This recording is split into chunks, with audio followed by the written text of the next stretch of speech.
What's up? What's up? What's up? What's up? Happy Friday Eve, everybody. Hey, it is Lawrence Henderson back here once again with another episode. Yup, y'all get us twice this week, and friends, and I have another amazing community leader who I met, and I'm so grateful to meet several years ago. And like the little description I put on LinkedIn, just talking about somebody says your attitude can determine your altitude. But I also like to think that the people you surround yourself can also have an effect on how high you go in this life. And so somebody I'm so glad that I was introduced to several years ago. She's my sister from another mister, Kaleitha Johnson. What's going on? Hey, how are you? Excited to be here. Let's get it going. Yes, ma'am. Yes, ma'am. Well, I'm gonna tell everybody y'all may know me and Kaleitha as I am Robin to her Batwoman. And as we are we doing our thing on as VP and co-VP of Interplay HR Atlanta's plans and professional development. Along with that, Kaleitha is a consultant, a business owner, a boss in her own right. And we'll get into all of that. But Kaleitha, just introduce people to who you are, where you are in the world, and then we'll get rolling. Hey, how's everybody doing? I am Kaleitha Johnson, SPHR. Got that certificate a year or so ago and have been moving straight ahead, taking my path and forging a path and all of that stuff with these new titles and these new letters behind my name. I am the owner of Noetic Talent Consulting, LLC. And with the SPHR, as well as my business, I do career and life coaching for young professionals, middle managers. I focus on strengths, positive psychology, and just taking ownership of your career and your life. You better go on with positive psychology and the superlatives. I love it. I love it. I love it. But Kaleitha, one of the things that we kind of meshed on, particularly the reason why we VP and co-VP together in the development arena is because there's this thing, and you alluded to it as it pertains to development of others. When did you know this was the path for you? Oh, wow. It started in college. So for whatever reason, I decided to major in fashion merchandising. Love clothes, love shopping, thought that was what I was supposed to do. But I quickly realized not for me. And I switched over to psychology because I wanted to work with students going into college and college age students. Wanted to work with all the Black kids, all the students of minority students on white college campuses. So it was always let me help others, let me give back, let me find the people who are like me that are trying to, that are struggling to get where they want to go on a college campus like mine. So when I got my master's degree, went into what I would call corporate America because I was a little bit disenfranchised with college campuses. But even when I went to corporate America, I was still helping people. I was still helping young people. I was still talking to people about what do you want to do? Let's talk about how to get there. So I decided, you know what, let me get back on a college campus. Let me find my people. Let me find my tribe. Let me make sure that I'm really helping those that I set out to help in the first place. So I went back and applied for a couple of positions at Georgia Tech. When I got back on campus, I ended up in graduate and family housing. So, when you talk about housing on college campuses, it starts off with those 18 to 22, 24-year-olds. But my population was 25 to 50. And so found that I really had a love for the adult and the adult learner and was able to what I call experiment a little bit with my staff and my residents and say, okay, well, the people who are working with 18-year-olds would do it this way. Well, I'm working with 28-year-olds. Let me find a different way to do it. Let me find a different way to reach them. So, and that just flourished into adult learning, talent management, performance management, and that's where the sweet spot is for me and where my passion lies. Yeah, I love hearing people's purpose and passion stories of kind of that catalyst or that thing that was it, right? That moment that kind of propelled you into what was your next and what was right Yes. for you. Um, at the end of the day, right, we're in this season of life where Monday's podcast and even yesterday talking to my buddy Mark, there's this next life that Right. people are trying to figure out Right. as it pertains to what your business helps clients with and just you as a professional. What Mhm. are you seeing as that first next step for people? Well, my business focuses on not just the young professional, but it's that middle manager that's caught up between, okay, I'm supervising people for the first time. I am ready to get, take my career to take off. I'm ready to get to the next level. And some of us, including myself, in the past, recently, it's almost like we're waiting for our companies to tell us that it's time for a promotion, or we're good at what we do technically. I'm good at sales, I'm good at conflict management, I'm good at working with students or children or whatever. So those people get promoted. Well, just because you can do that technical skill doesn't mean that you're ready to manage people. And a lot of middle managers are not taught how to manage people. They're not taught how to really take that career by the horns and get where they need to go. Maybe they want to get to the C suite, but they haven't been told that not only do you need a mentor, you need a board of directors, right? You need a coach. Coaches need coaches. So we're not told here is a pathway for you to really shine and make your career what you want it to be. And I think that if it's one thing that COVID has taught us is that we can't wait on other people. We can't depend on one stream of income. We can't just sit back and wait to be, as we're next in line. Okay, and there's a funnel. I'm a manager and I'm waiting to be a VP. Well, it's going to take a while because there are 20 managers waiting for that one or two VP positions. So, in the meantime, because there's nothing wrong with wanting to be a VP, hear me. But in the meantime, in between time, what are you going to do? How are you how are you saying to yourself, okay, while I wait on this 10-year career path, what other things can I do in between? How can I use my strengths?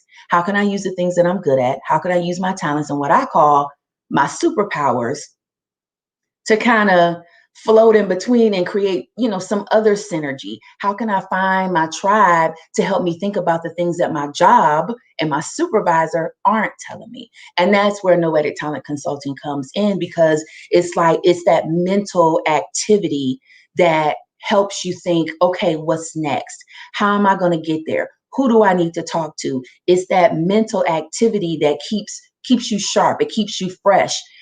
Who knows if your job is going to be around in 5 years or during the next pandemic or, national, international crisis.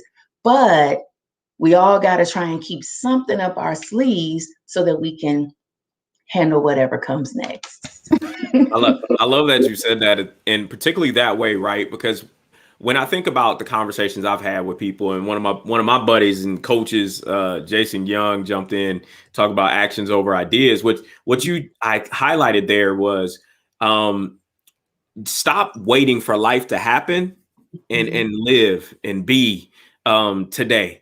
Because if the pandemic and just the world we live in didn't show us anything, is that you don't know, tomorrow's not promised. And then again, that used to be one of those T-shirts we grew up with. Absolutely. Tomorrow's not promised, but you go back and punch that clock, and it's Right. Groundhog Day all over again. Right. But really, this is our generation's tomorrow's not promised, Yeah. like as a real thing. And so I believe what you pointed to there, and 2019 and before, hustle grind. You make t-shirts, you make this, like, no, but what you got aligned with is, what's my purpose, Yeah. and how can I manifest and multiply that more in my life, Absolutely. where others would have called that your side hustle, where Mhm. now you're saying, no, just posture yourself correctly. Right. And so when you talk to those clients, what's the biggest thing that you find yourself up against with the new client as you're trying to get them to shift how they're Right. processing? Well, for one, it's self-awareness, right? People don't know what they're good at. They don't know what makes them superstars. They don't know, like, when we talk about strengths, I use Clifton Strengths as a foundation for what I do, right? There are 4 domains. Are you good at building relationships? Are you a strategic thinker? Are you an influencer? You have that mouthpiece that, you can sell a fish water, right? Or are you a person who just gets it done? Are you executing and you get it done? So even knowing and understanding where your superpowers lie, that's the first barrier to get over. The second piece is, how do you use it?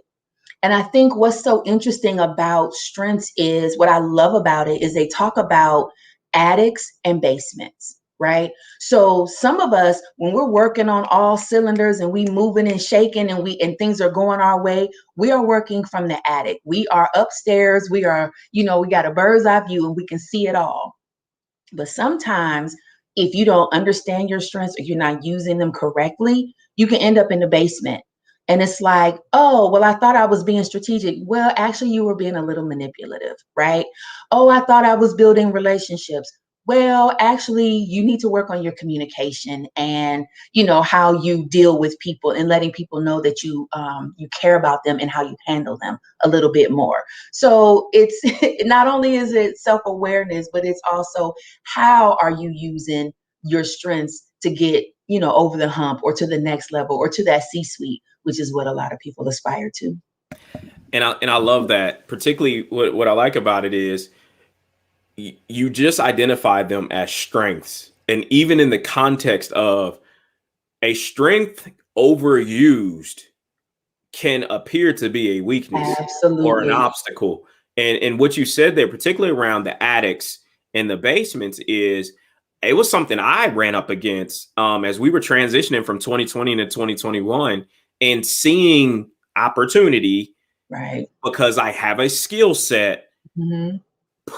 literally pushing myself towards doing something that had nothing to do with what I was purposed and what I Right. actually was doing. Like, I didn't need to take this thing on, but it was like, you know what? I do have a strength there and let me do it. And it was the people around me, the people closest to me who have permission to call me out that were like, dude, what you doing? Mhm. Like, is that what you're supposed to be doing right now? And it was in those conversations, and I literally visualized myself in that moment in the basement. And the quote that came out for me, that's like, every day I repeat to myself, just because I can doesn't mean I should.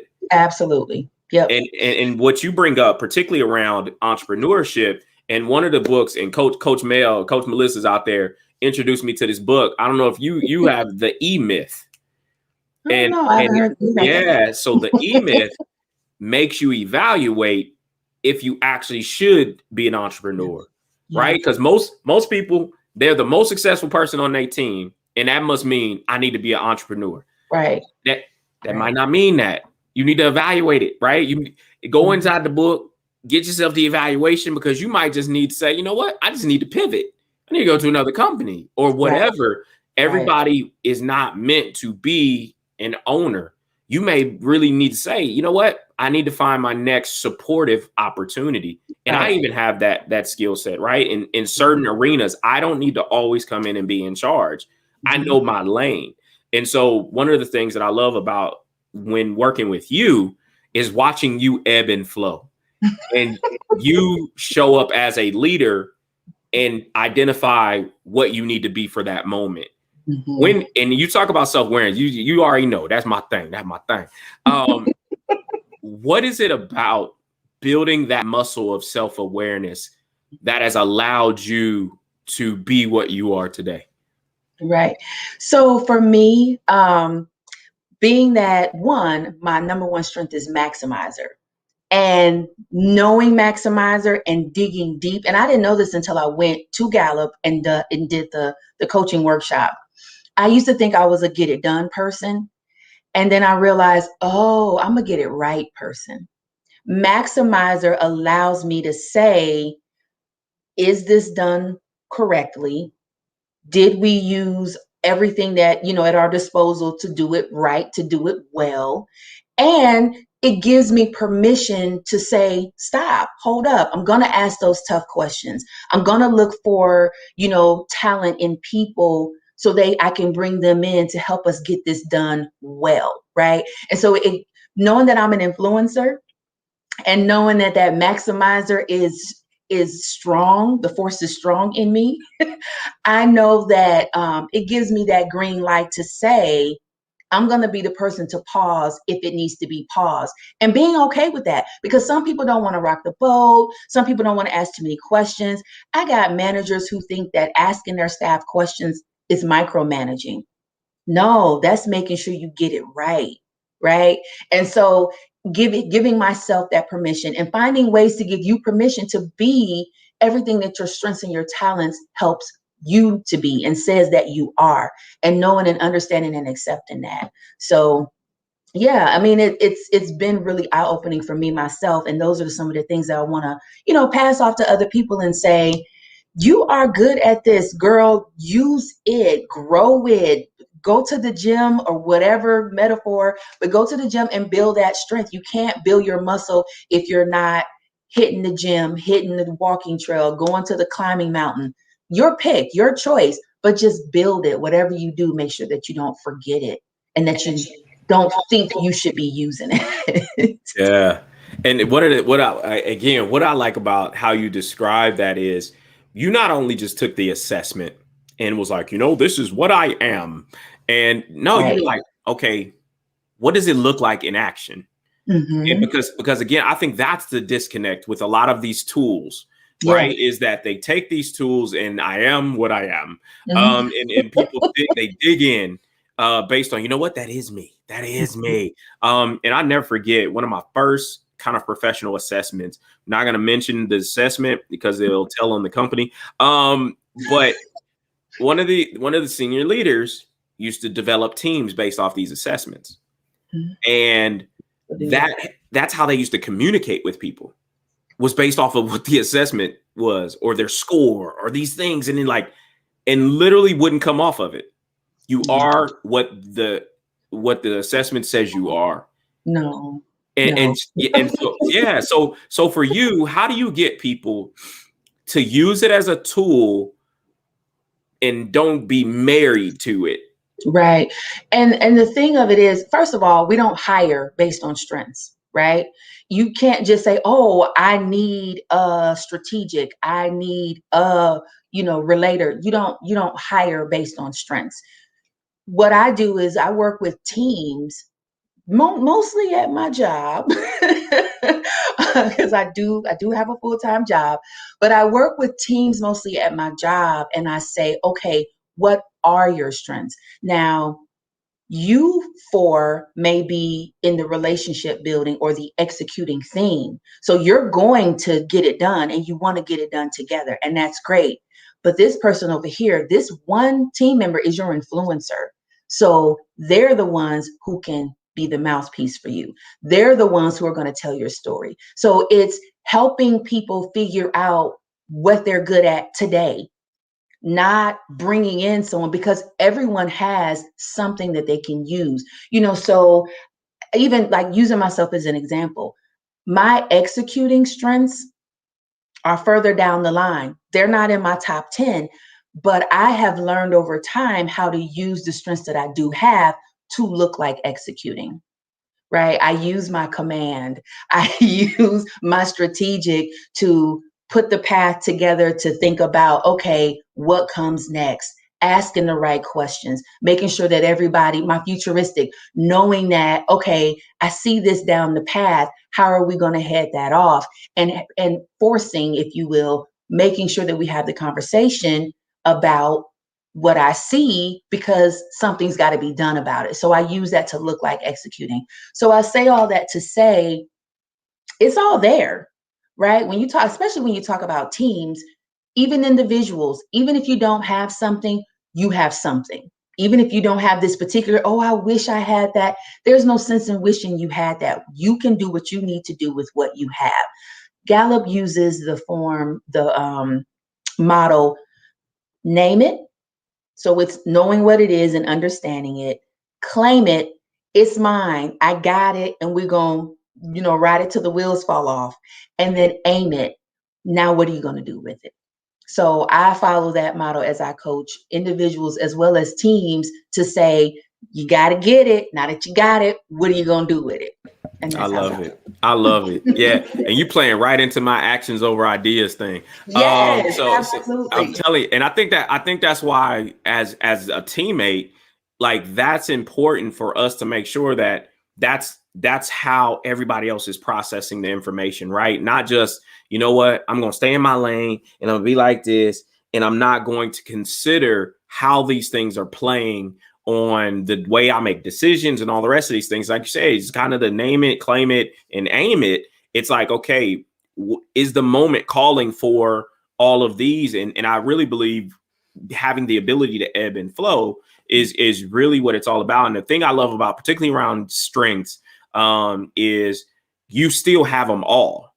It's Right. just how you access them and the moments pull them out and all these other Absolutely. things. And that's one of the things that I love, particularly around assessments as a tool to help give you insight on to how you like the process and different things like that. And I particularly like that one because it takes people out of that whole introvert extrovert thing. And it Yeah. actually focuses on abilities Right. in Right. characteristics versus the biases of that conversation around introverts and extroverts. And so, Kaleitha, I know I would love to hoard you as a resource. But I need people to be connected to you. I need people to be tapping into you as a development resource. How can people get a hold of you, connect with you, build with you? Yeah. So I am in a few different places. I am moving into more places, but I'm not everywhere I want to be yet. So I'm still working on that. But I'm definitely on LinkedIn. Of course, you see Kaleitha Johnson. You can find, thank you for the banner. You can find me on LinkedIn. I am on Facebook as well. You can find me at Kaleitha, and we can get linked up, become friends on Facebook. And I also have a page for my business, Noetic Talent Consulting, Noetic Talent Consulting on Facebook. And I have a website, and it's KaleithaJohnson.com. So again, you see how I spell my name. It's pronounced Kaleitha. A lot of people like to say Kaleithia, and I get it.